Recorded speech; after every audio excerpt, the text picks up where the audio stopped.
welcome to this Dot Connector videocast and podcast for subscribers to davidicke.com.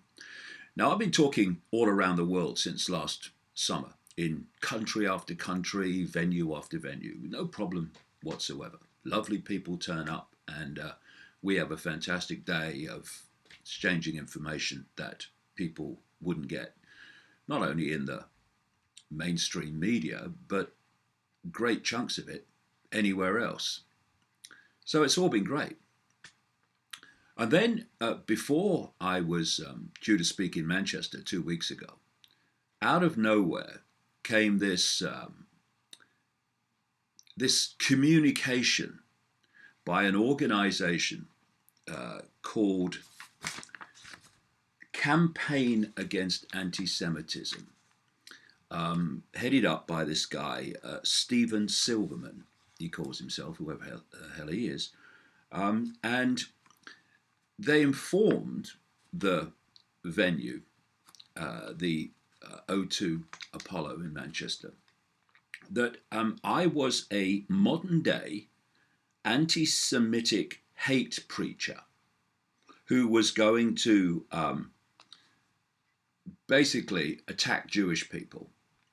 And that I was saying that what Hitler did was based on, well, in effect, good reason. It was a shocker, even by the history of such organizations who think it's fine to throw mud in all directions in the hope that it will stick. And what they asked was that people contacted the venue, and pretty much the same happened with Dublin the following week, and complained that they were having this modern-day anti-Semitic hate preacher at their theatre. Now, this guy Silverman was not in the audience in Manchester. Sits back in amazement. He's saying that, and he's not in the audience. No. Never let the facts spoil a good story or a good hatchet job to silence someone who's saying things you don't want people to hear. Not that he knows really what I'm saying in the 12-hour talk, because he hadn't seen it. And then you have people sending emails on the back of what he said I'm going to say, complaining that they're having me on because I'm going to say this when I'm not going to say it. Now, this is not just about me. This is very, very important, particularly now, for reasons I'll come to later. So this was Steven Silverman and the Campaign Against Anti-Semitism saying all this. Now, to their enormous credit, the Apollo in Manchester and the Helix Theatre in Dublin let it go ahead. Of course they did. I've been speaking at O2 venues for decades. They know exactly what I'm saying, and it's nothing like what these idiots. Ooh, getting passionate there. I wonder why. I'll say. So let me show you that, and maybe show them that. Here is an image that I use in the talk. Whoa, that's racist, isn't it? What I'm actually saying in the talks are that we become obsessed with race when what we are is consciousness, awareness, having experiences in different situations, and that whatever colour, creed, background our, quote, body is, I'll come more to that in a second, they're just vehicles for experience. And so my philosophy is impossible to equate with racism, because I'm saying that race is irrelevant, and that getting to a point where you judge others by their race, and indeed, just as important, self-define yourself by race, I'm saying those things are ridiculous and incredibly limiting in our perception of self and reality. So here's a clip from the talk where I'm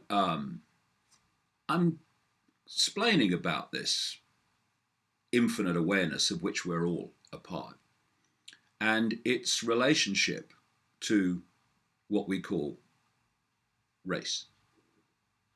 Near-death experiencer Anita Moorjani, author of a book called Dying to Be Me, said, "When we are not expressing in our physical body, you and I and all of us, we are all expressions of the same consciousness." This is what people experience when they leave the filter of the body, which kind of puts what we call racism into some kind of perspective. We are all the same consciousness. Thus, we are the same consciousness, different color vehicle, end of story. And if people who are involved in racism and self-identifying with race have completely lost the plot of the nature of reality itself, that we are all the same awareness, having different experiences. And when you listen to that, and then you equate this letter to the Manchester venue, and the fact that a number of venues in Germany have received similar nonsense from other organizations, it's unsupportable. And I go further. In the talk, I'm looking at the nature of physical reality. Because what is race? How do people define race? The genetic structure of the body, which is made up, we're told, of atoms. So there must be such a thing as races in the real world, because you've got different types of bodies made up of different atoms. Of course, atoms are solid, therefore the body must be solid. There's race for you. Except that the body is not solid, and atoms are not solid. Atoms have no solidity. And therefore, the whole basis of race, which is a physical body, is an illusion. And here's part of the talk where I'm explaining that. So, this is an atom. Now, atoms make up the physical world. I read it somewhere. They make up the body. Now, there's a nucleus and there are electrons flying around, etc. Now, the distance between the nucleus and the particles within that atom are only as they appear to be on the screen, because I have to get the atom image on the screen. The distances in reality are fantastically greater. Now, let's just deep breath. The atoms are supposed to make up the physical world and the physical body. You know, the body that people are always talking about identifying with their race or attacking someone else's race? That body, you know that one? Well, let's have a look at what it really is. If the nucleus of the atom were the size of a peanut, the atom would be about the size of a baseball stadium. If we lost all the dead space, the non-physical space, quote, inside our atoms, we would each be able to fit into a particle of dust, and the entire human race would fit into the volume of a sugar cube. Now, Where was that race thing again? I'm a white supremacist particle of dust, I am. And I'm a Jewish particle of dust. And I'm a Muslim particle of dust. What a nonsense it is. We have race wars. We have racism. We have self-identity with race that defines people's entire life and reality. And they're particles of dust. They're not even that, because if you go deeper to the particle of dust, there'll be no solidity to that either.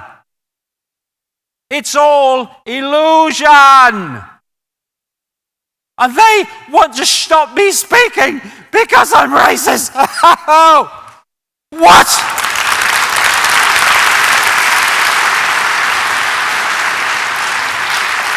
Bloody madness. And it is bloody madness.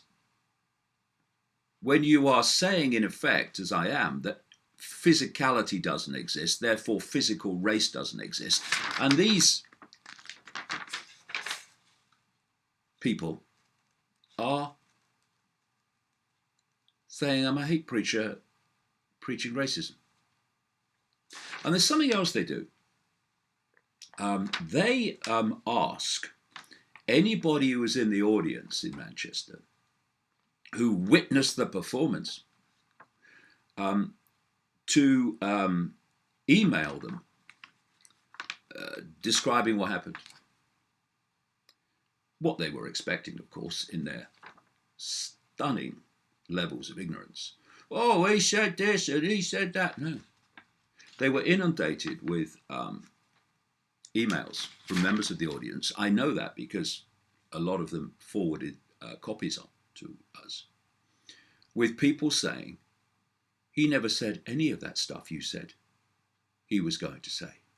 He, in fact, said the opposite, talked about love, talked about everything being one consciousness, and that the divisions of labels, including race, are illusory nonsense.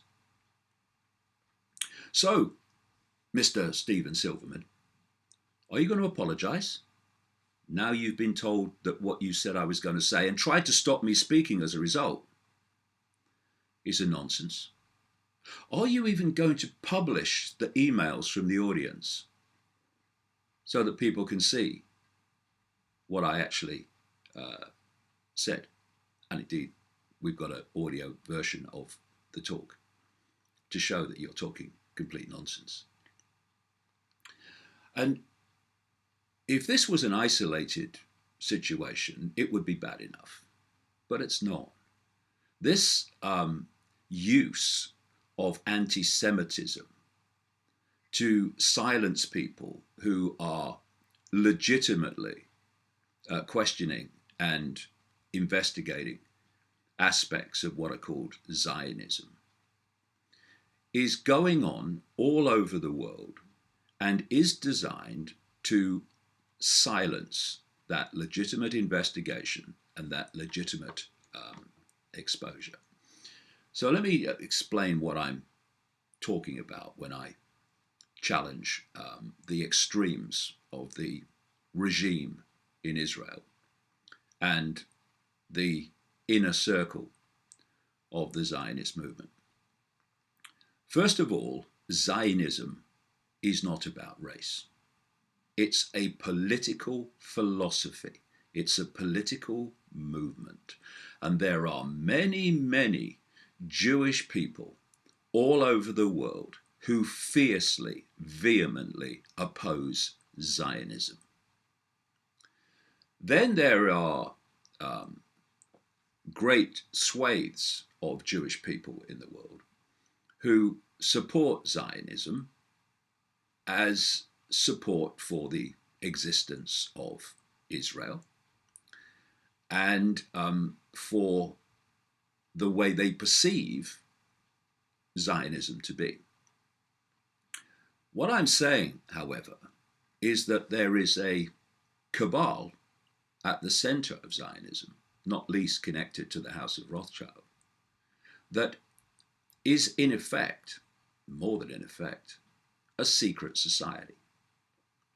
And it's that secret society, not all everyone else. It's that core secret society that is manipulating within the wider web of manipulation, and that needs to be legitimately investigated.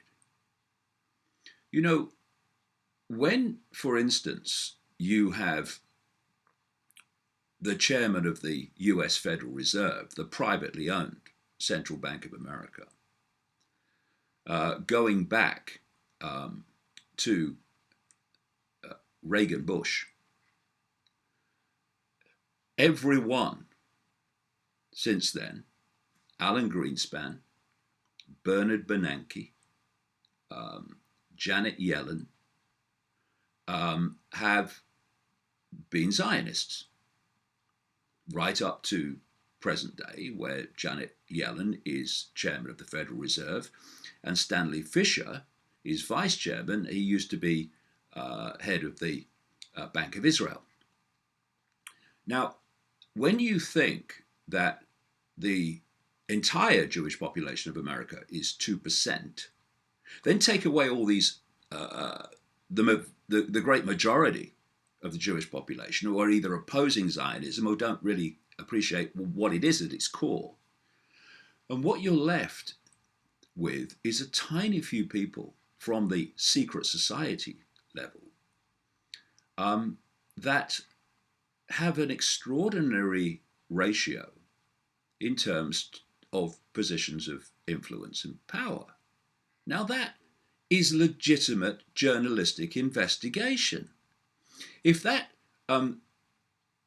was the case with Chinese people heading the Federal Reserve, president after president, party after party, decade after decade, or Hispanic people, or any other people and identifiable group, people would legitimately, even mainstream media probably, would say, hold on a minute, what's going on here?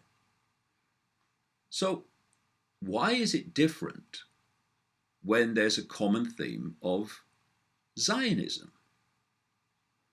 Why have Zionists had such influence in the Treasury Department of the United States, right up to present day with Trump?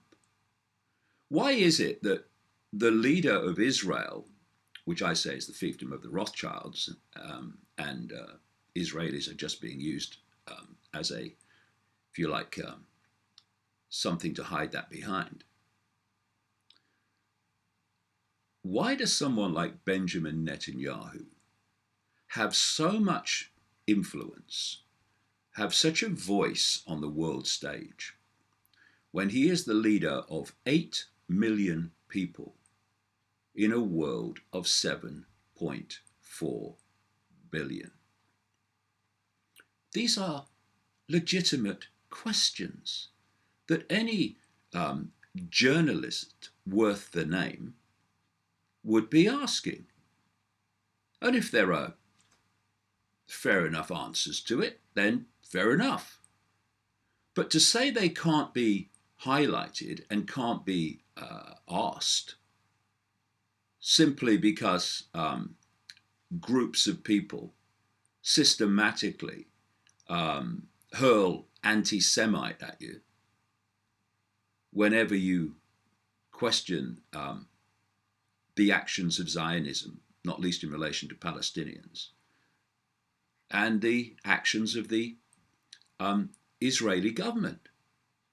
But they seem to believe that they should, unlike everybody else, be immune to criticism and questioning. And this whole anti-Semitic network of accusers has actually been built up decade after decade after decade, not to protect Jewish people from prejudice. I condemn prejudice of any kind. It's another when you come from the point of view that we're all one consciousness, prejudice of any kind on the basis of religion, race, whatever, is not just horrible, it's ridiculous. And the confirmation of ignorance about the nature of reality itself. But that's not what much of this "he's an anti-Semite, she's an anti-Semite" network globally is all about. It's about silencing legitimate investigation and questioning of the actions, behavior, and goals of the Zionist secret society. And even this whole thing, anti-Semitism, is a complete nonsense, in the sense that what is Semitic? What does it mean? Semitic describes a series of language groups, primarily in North Africa and the Middle East. Going back a long, long time, the Phoenicians were Semites in the Semite language group. And the vast, overwhelming majority of people who speak one of the Semitic languages today are those that speak, irony of irony, Arabic. Even the very term, even the very label, is based on a complete misunderstanding. But this is the whole foundation of it. It's to turn anti-Semite into a term of abuse, and then hurl it in all directions at those people who are questioning the actions of Zionism. And here's a question. Why do people who say they're anti-hate behave with so much hatred? Why are people who say they're anti-racist so utterly obsessed with race? They see it everywhere. They self-identify with it. And they hurl then the term racist at people like me who are saying, actually, all of us, Arab, Jew, as we use the labels, middle-class Americans, Danish, South African, black, white, we're all the same consciousness having different experiences. You couldn't make it up, but you don't have to, because they do. And we have an organization like operating out of America and globally that calls itself the Anti-Defamation League. You know what it does? It goes around defaming people. In the same way we have anti-haters going out hurling hate at people. And anti-racists obsessed with race. And it's particularly important now for reasons of Donald Trump. I'm going to come to that in a second, but there's another couple of stories this week that kind of support what I'm saying here. This is one. Israel conference called off for security reasons after complaints from Jewish community. An academic conference to discuss the legitimacy of Israel has been postponed by an Irish university citing security reasons. What, there were threats of violence if it went ahead? Is that what that means? After complaints from the Jewish community labelling it a biased anti-Israel event. If it was an anti-American event, an anti-British event, even an anti-Irish event, no problem. So What's with the special treatment wherever you look? This is a legitimate question a journalist should be asking.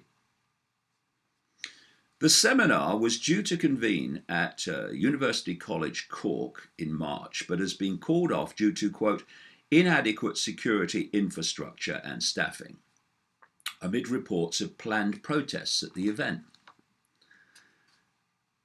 Anyone remembers free speech? You must be getting on there.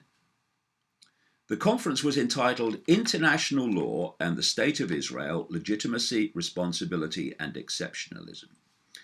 This is the second time the conference has been pulled due to security reasons.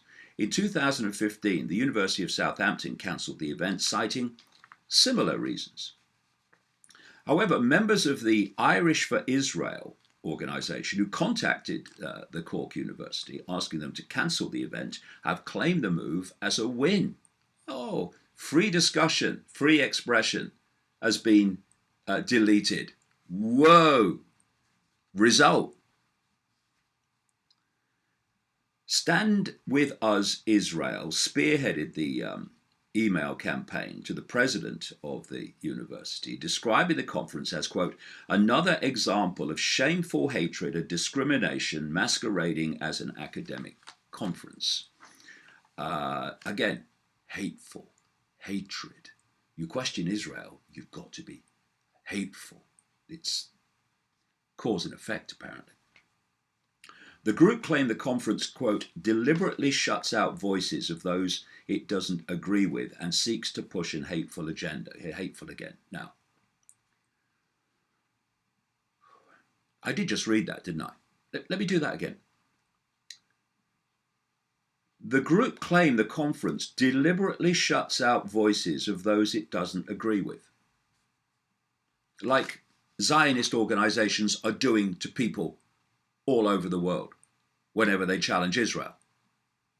The hypocrisy is a shocker. Following the cancellation of the event, the University of Southampton organisers unsuccessfully challenged the decision in the High Court to be stopped from speaking in the Southampton University, and since then it has had difficulty securing a host for the conference, of course, because the hosts get contacted. They don't want the hassle. They've got backbones of jelly. They care more about their own personal situation than they do about freedom of speech, and so this is why these people can't have their discussion. But if it was a discussion about Israel in the opposite terms to what was being or planned to be discussed there, not a problem. And this is why what I'm talking about here is important.